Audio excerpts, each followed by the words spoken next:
And now on to turn 2. We'll have Dr. Garcia go first. He has to scan a tile. Oh, no, actually, we don't want him to go first because he'll have to scan this tile, which is fine. I don't mind doing that, but I'd rather find out where the thrall control is first. So we'll have Cookie go first. So Dr. Garcia, give this, oh, excuse me, Yeoman Hannah. Didn't mean to be so familiar. She will scan this tile. And we thought the thrall control was there because there's dripping slime. So we now know this is the thrall control. It is a wide open tile. There are currently no hatches bordering it. Sitting in the tile are a brain. These are uniquely annoying, but also a unique opportunity. A saucer man and a bug. And remember, the bug spawns in the airlock or in the vent closest to the active player. And lying on the floor is more Mysterium. All right. Now, we have to rescue 2 thralls. Here are 2 thralls right here. We also have to construct 2 alien schematics. And alien schematics are these tiles. There are at least 3, and maybe as many as 4 alien schematics somewhere on this board. And we have to construct 2 of them. So Yeoman Hannah now will shoot... So when you hit a brain in a jar, any overkills can be used to cause what's called a psychic burst, which will stun all adjacent aliens. So I want to scan this tile first before we try to take out the brain in a jar. So Yeoman Hannah will use her non-action point, oh, she has scanned, to move into this tile. She will take the Mysterium. She will now fire at this saucer man, which is a 5-die roll with her atomic rifle. That is 1 success, so that's a hit. And then using her last action, she'll fire at these bugs.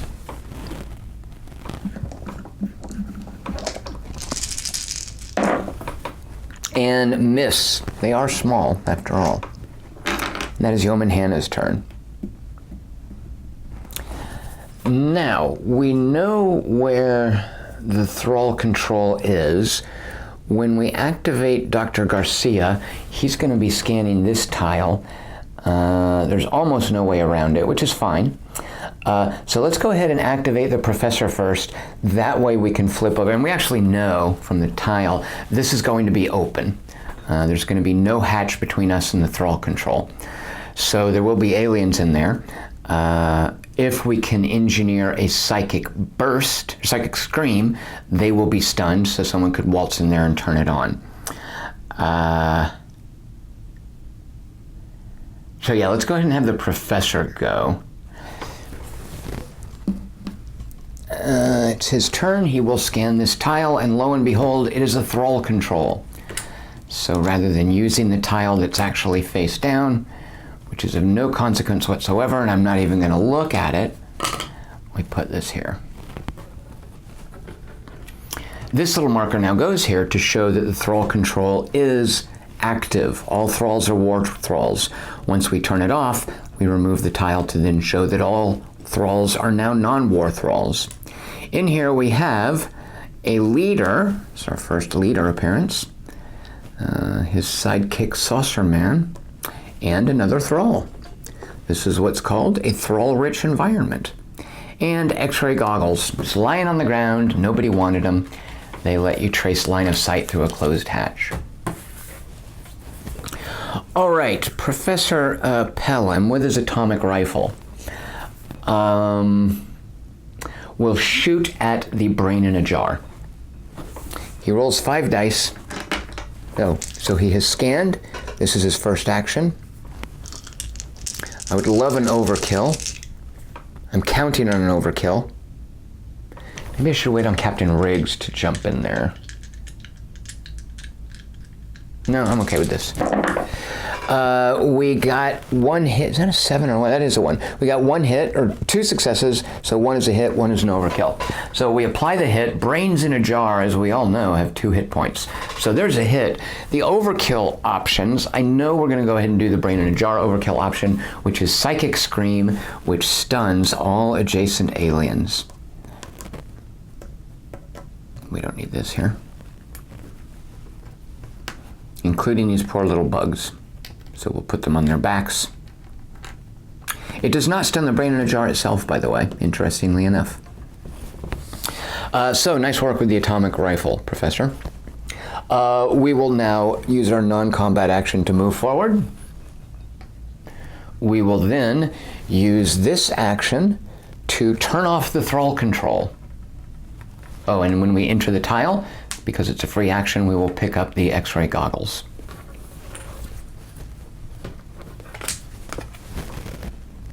Oh, I needed to put 3 tokens on the strangely glowing orb. It is not a permanent upgrade to your IQ. By the way, if you disable a brain in a jar, you can carry it around and make yourself smarter. And 3 charges on the X-ray goggles. I am tempted to use this to go ahead and rescue one of the thralls. I mean, why not? Yeah, let's do it. We're going to go ahead and use the command action point that the captain gave us to rescue a thrall. And the way you rescue a thrall is you attack it. Your first hit can kill it, but if you get an overkill, instead of killing it, you can rescue it, in which case we're going to draw from a deck of rescued thralls, and then we'll have an NPC tagging along to help us. So let's try to get one. The IQ is the base roll for disabling a thrall. We are going to use 1 point from the reference book, 1 point from the strangely glowing orb. Because an item can only be used once a turn, I'm using these little yellow crystals to show that it's been used. Those will each give us another die. And one of the reasons that I'm doing that is I want to get an overkill. This is a non-combat action, believe it or not, even though we're wrestling with this thrall, it's not combat. I'd like to get overkills, 1, to turn the disabled thrall into a rescued thrall, but 2, to store a cube on the tape recorder. So here we go, the professor trying to rescue this thrall. And very nice, 1, 2, 3, 4 successes. So 1 will disable the thrall, and then 1, the overkill, will turn the disabled thrall into a rescued thrall. So we remove this fella from the board, and we now draw from this deck of rescued, I've seen one of them, from this deck of rescued thralls, which I will shuffle because I saw that the football player was on the bottom. All right, we have rescued a scientist. He has 2 charges, plus 1 overkill for any successful IQ action. This will make it really easy to rescue thralls and research schematics, as if it wasn't easy enough already. And that was a very productive turn, Professor Pelham. Well done. Oh, no, we're not done. We have 2 more overkills to use. Now, we can use overkills to open and close hatches. I'm not sure that that's that important, because we're going to have to scan this tile. We can't pre-open or close any hatch. You know, when the professor's useful, he's very useful, and when he's not, he's not. All right, we're going to use 1 overkill. Actually, what else can we use the overkills for? Oh, just your overkill ability. All right, so we're going to open this hatch here. I'm not sure that it matters. And that'll make it easy. The doctor can more quickly move up here on his turn. And Captain Riggs, I don't think... So actually at this point we need to be thinking about where the elevator is. Obviously one of these 3 places. And I tend to prefer, rather than just bombing up, you should just come up the middle. I mean, because if you go over here, you're banking on it being one of these 2. If you go over here and it's this one, you're screwed. But what are the chances? What are the odds of going over here and it's this one? I actually know that. I know the answer to that math question. All All right, the other hatch that we can interact with, there's no point locking one. Everybody's stunned anyway. He's going to easily get to fire, even if he has to move one and fire through here. Bugs can move through hatches, that won't matter. So just for the heck of it, because why not, let's open this hatch. And that means if I wanted to, I could have Dr. Garcia run up here, use the grav wave generator to pull Yeoman Hannah in. And then we can all be clustered here, nice and comfortable all together. All right, and that was this awesome turn from Professor Russell using his reference book and his strangely glowing orb to rescue a scientist. And that's one of the 4 things we need to do to win the objective. Actually, 5 things. Rescue 2 thralls, there's one of them. We need to still find a couple of schematics and then reach the elevator. All right, the third turn, we haven't had Dr. Garcia or Captain Riggs go yet. We, of course, want... It's not going to be that big of a deal because everyone's stunned. So this is going to be scanned. Captain Riggs... We don't want to scan, so these little alert tokens will spawn additional aliens. Whoever spawns will spawn in this airlock. So what it's doing is, once we reach the forward part of the ship, is it's kicking up a bee's nest. We're getting twice as many spawns, and the spawns are applying pressure from behind to move us forward. So we don't want to scan any of these yet, although I wonder if it's worth it to just get close enough to then start looking for the elevator. And then I think we want to be safe and finish these 2 off first. So, yeah, so it's not going to matter that much. Let's have the doctor go next. We'll have Captain Riggs go last, so he draws fire.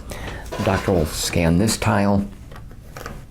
By the way, these tiles are also a game clock. Once everything has been scanned, it pretty much starts spitting up new aliens in the place you're trying to reach every turn. And that can get overwhelming. All right, we have here closed off from what will be a direct approach to where we are, because the doctor is going to move up here in a moment. 3 leeches. Leeches cannot use doors, so that's good news for us. And lying on the ground is a heat ray, which is a pretty useful device that can permanently open and close a hatch. All right, and then the doctor will use, so he is scanned, he will use his first action point to move forward and take a piece of Mysterium into his pocket. He will use his next action point to join the professor. He will then use the grav wave generator, which can be used once a turn, to pull Yeoman Hannah into his square. I'm tempted to actually walk over there and grab that brain in a jar, because I can wrangle it into submission and then take this dominated brain in a jar, which is +1 IQ, which really is a bit of overkill. We don't need to do that. I'm just getting greedy now. So instead, we're going to have the doctor. We're going to have the doctor fire his atomic. Oh no, he's got an air knife. Take a blood sample. I think so. Nobody's taken damage yet, so he's kind of useless as an actual doctor. So he'll roll 3 dice to kill the alien leader. It'll be nice to get that guy out of the way. And he does not do so successfully. That was a failed turn. Let's hang on to this. I don't think there's any need to spend it at this point. We're doing fine. We'll end his turn. And now Captain Riggs will go. He will scan any thing that's 2 hexes away. I don't feel the need to kick the bee's nest up yet, so let's scan here. Finish this off. We do have line of sight into here, by the way the rules of line of sight work, which lets us see. All right, so the first thing that happens is, actually I think this will go in order, 2 saucermen and a bug. The bug spawns on the closest air vent. In this case, there's a vent here and here, so the bug prefers the air vent with the lower number. And also cosmic radiation.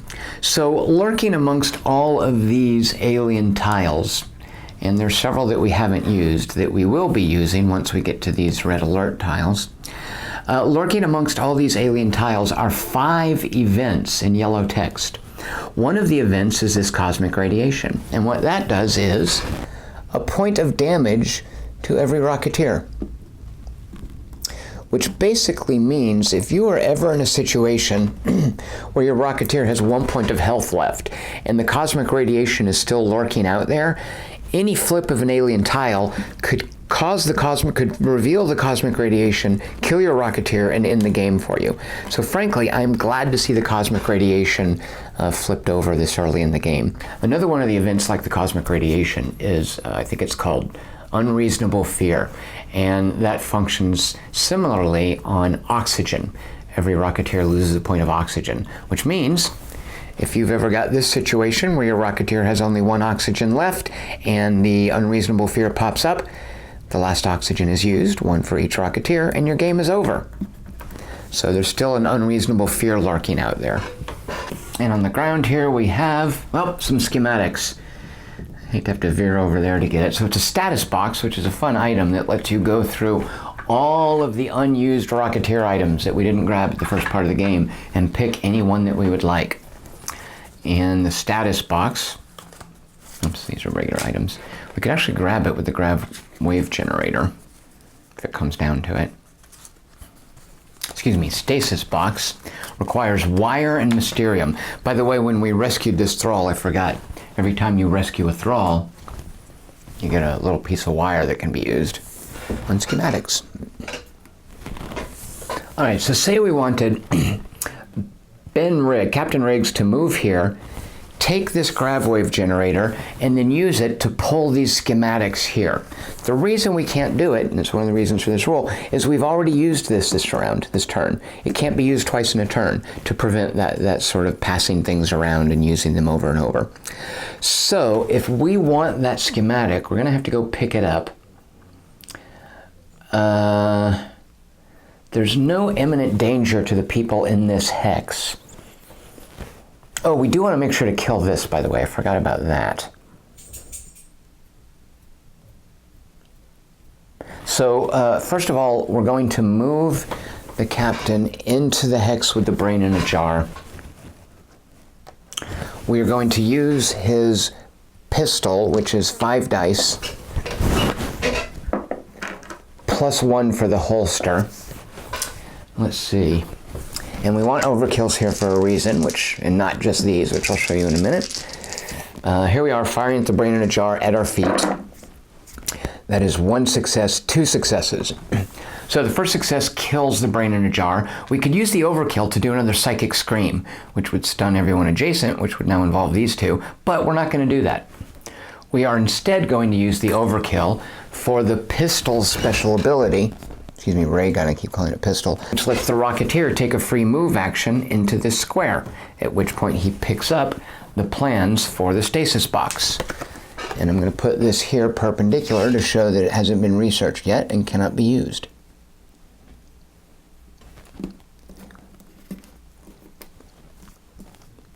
We will need wire and mysterium to create it. We have it. We just have to get it to the right people or person. And that was only his first action. Wait, is that true? No, that was his second action. He moved, he fired, and now fire at the thralls or move again.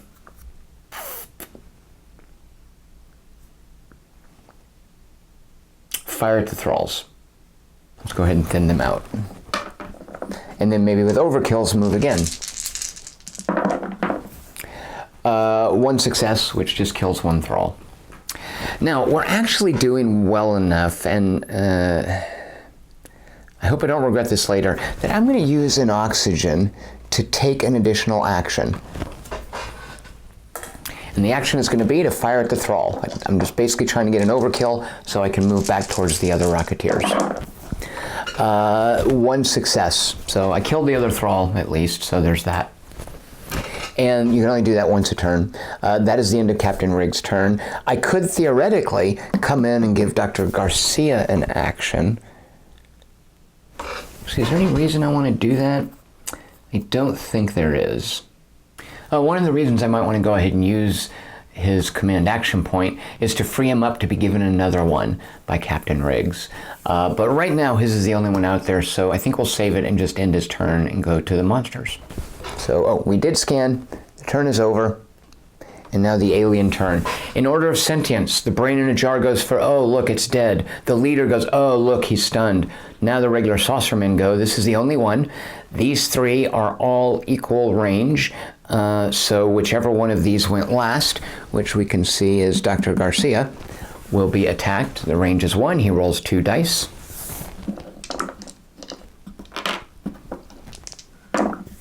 Dr. Garcia is hit.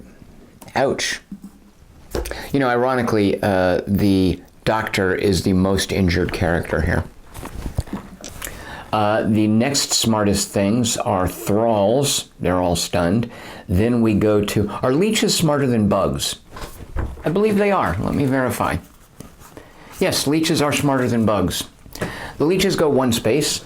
They are trying to reach they're trying to attack the doctor. He's their target. They can't go through the wall, so they could go 1, 2, 3, or 1, 2, 3, because if there's no hatch, aliens can move through unscanned tiles. However, when all things are equal, they prefer the lower number. This is no number at all, so they're going to the 43. Which is fine with me. The leeches stay back there. They only move 1 space. Now the bugs, these bugs are stunned. These bugs here want to, so all the characters are 2 tiles away. They want to attack the guy who went last, in this case, Captain Riggs. There are 2 of them in the swarm. By the way, stunned bugs are ignored for all purposes of swarm making. So there's a swarm of 2, which gives them 2 action points. The first action point is spent moving there. The second is spent moving here. And they have no action points left to try to bite Captain Riggs on the ankle. So they're out of luck. And that's the monster turn. So now we go to the cleanup phase, in which case we reset all of these hatches. Fine work by the professor, I believe. We unstun all stunned aliens.